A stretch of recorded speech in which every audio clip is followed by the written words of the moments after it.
presented by माँ Kankali music Madhubani. हम केकरा से कहिए केकरा से कहिए। मिक्स बाय सोनू कुशवाहा, ठेकहा बाजार, मोतिहारी। घरे नहीं रही पियावा रात, देवरा के लकई घात। हम केकरा से कहिए हम कहिए।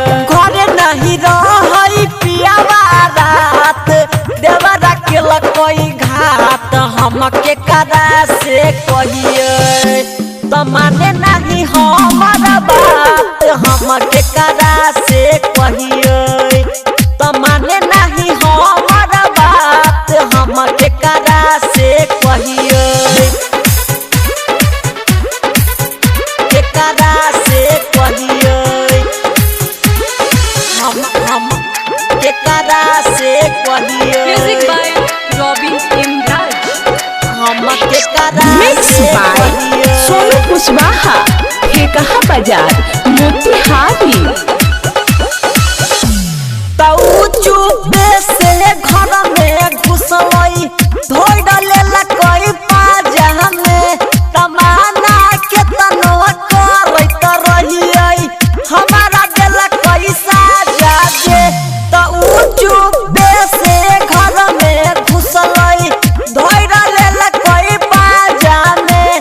तमाना के तनो करत रहिए, हमारा देला कोई साजा दे।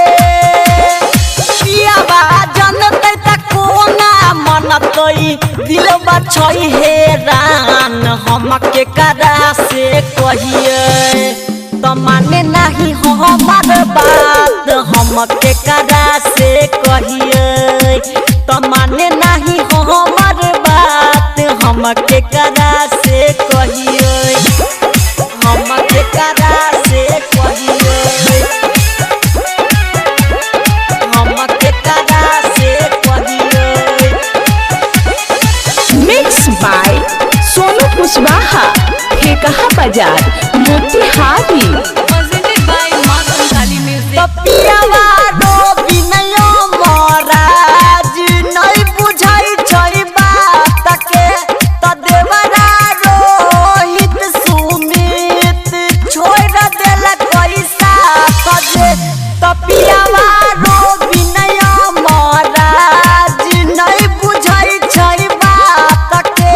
त देवरा विनोद विकास, छोड़ देला कोई साथ जे। अमरजीत अनोखा के देला कोई धोखा, कोना रखत ईमान। हम केकरा से कहिए तो माने नहीं हमार बात। हम केकरा से कहिए तो माने नहीं हमार बात। हम केकरा से कहिए म्यूजिक बाय रॉबिन इमराज।